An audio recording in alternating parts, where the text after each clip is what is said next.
Movies, television, magazines, Instagram, media of all kinds profoundly impact how we see the world, but they have a more poignant effect on how we see ourselves. There's no greater example of this than in the African American community. Ever since images could be captured on celluloid, the variety of imagery that has painted the picture of Black people in America has shaped our self-esteem, our self-confidence, and our self-respect. I wish I had some chicken. One of the most distinct and personal examples of how I've seen this manifest itself was when my daughter, Imani, saw Chris Rock's documentary Good Hair, a comedic exploration of one of the most provocative topics in the Black community. Her reaction was eye-opening. It is what prompted the story you're about to hear. Imani is my daughter, but not by birth. When she was 7, I married her mother. For 7 years, my wife raised Imani as a single mom. A single, blonde-haired, green-eyed mother with a Black daughter.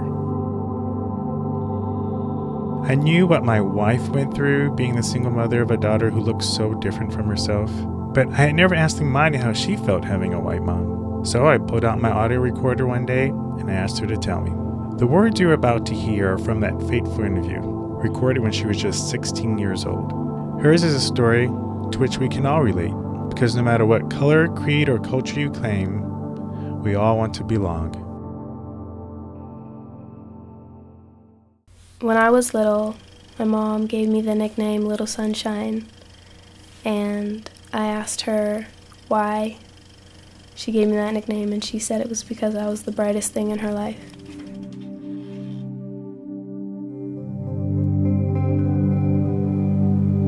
I can't imagine what it was like for my mom being single and having a Black daughter, just because people will look at you very harshly, and like sometimes you're able to just kind of brush it off or lie to yourself and say, that didn't really happen, I didn't really see that, I mistook it. But I'm sure that it happened a lot with her, where people would look at her differently. She gave up everything. Like, she wouldn't let anyone in my life who wouldn't accept me for who I was. And if they wouldn't accept me, then she wouldn't be around them. And she wouldn't let me be around them. She would only let people who accepted me and loved me be around me. And I really, really appreciate that. I mean, she's why I am who I am today.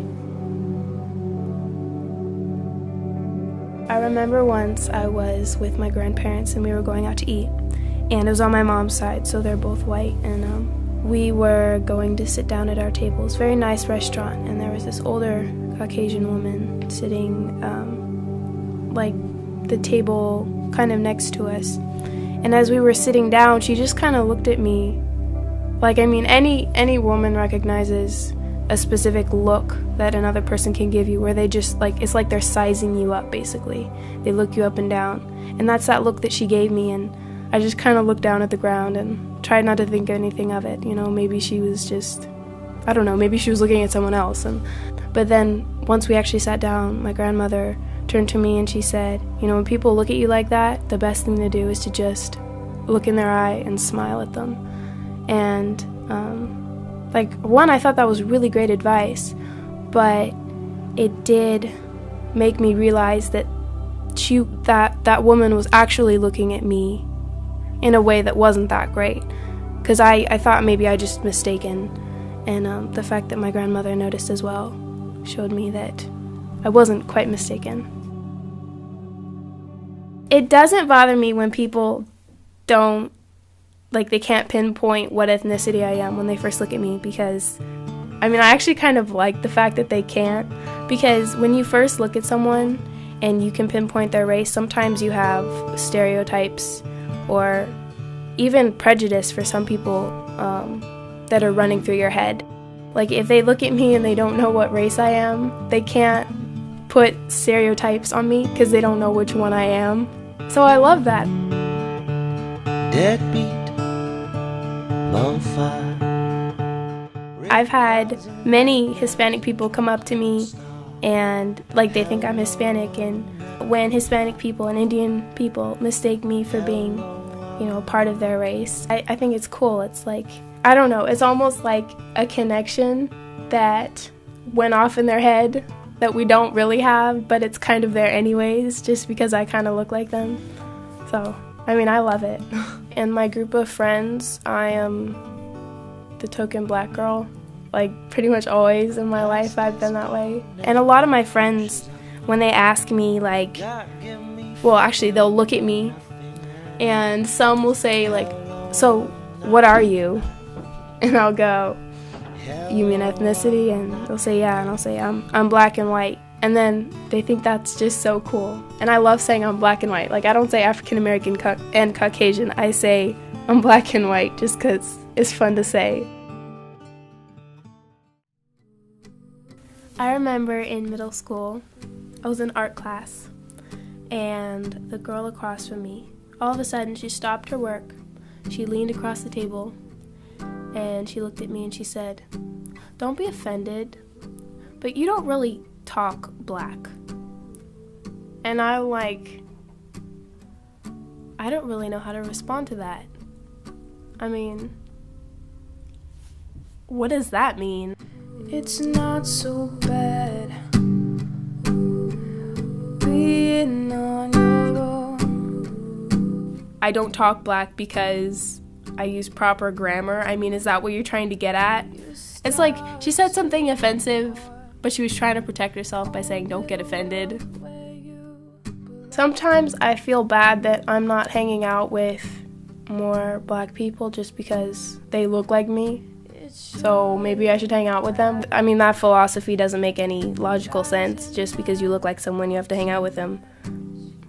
I know that there is something that's very unique and specific to the African American culture, but I don't feel like I understand it.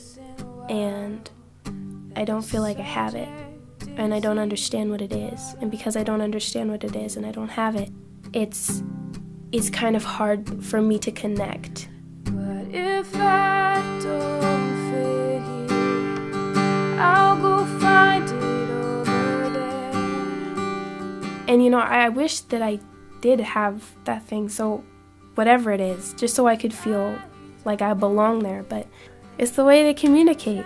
Not just verbally, but it's the way they do church. It's in the food. Like, I didn't understand what soul food was until I was a little older. I didn't understand weaves and stuff like that until I watched Good Hair with Chris Rock. Just yesterday, my daughter came into the house and said, "Daddy, how come I don't have good hair?" I wonder how she came up with that idea. Within the black community, if you have good hair, you're prettier or better than. And then I was like, wow, that's like really big part of the African American community. And I didn't understand that. I had a black friend who, like, I had said that I was mixed, and she was like, "That's why you have the good hair." The best of both worlds is sometimes isolating. And she was just joking. But it's kind of funny. It's like something that they really like. But then I look at them and I'm going, you have the most beautiful skin. Like some of my black friends that, like, they say that they want their skin to be lighter. And I think dark skin is just really, like, it's so pretty. Their skin is very smooth, and a lot of black girls I know, they don't have any acne at all, and I have it pretty bad. So, there you go. So it's like they got the skin and I got the hair. They don't know what they're saying when they say they'd rather be you. Internally, I get very excited when I see other girls who look like me, because I don't see a whole lot in my day-to-day life. So if I do see one, I'm like, oh my gosh, she's like me, and I get excited. Or I see other girls with curly hair like me. Like, I don't know, it's kind of exciting because I get to see someone who looks like me, and for an instant it's like I belong, like I connect with someone. I don't know that it's an issue of identity. I wouldn't say that I see myself as a black person. I don't see myself as a white person either. I guess I just see myself as a person. If I don't fit here, I'll go find it over there.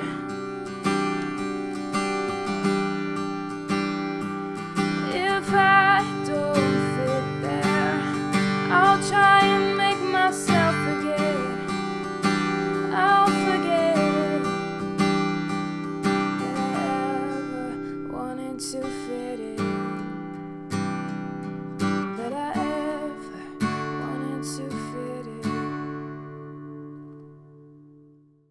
I don't know. Maybe I don't care what people think, but like I just don't care now. People aren't necessarily commenting on my character or how I've handled things. They're just coming up and going, "You look different. Where are you from?" I actually had one lady come up to me in the store and kind of like stick her finger out and point at my face and go like, "You know, you have nice features. Like it all just kind of Was she white? works. Where are you from?" Of course she was white. Okay. Like I have no. It's always white You people. have- Yeah. It was like she literally went on for like a minute and a half just about my face, and it was. But it I sounded like she was admiring you, though. It was admiring, and then I told another one of my coworkers, and she was just like, you know what? She probably just realized that what she was saying probably didn't come out right, and so she was trying to fix it, and that's why she kept going. Mm-hmm. And I was like, you know what? That's a great perspective. But I was kind of pissed off for you half were? the day because I was just like, first of all, I'm not a painting. Like, I am a real human being. There are emotions behind this face that you're looking at right now.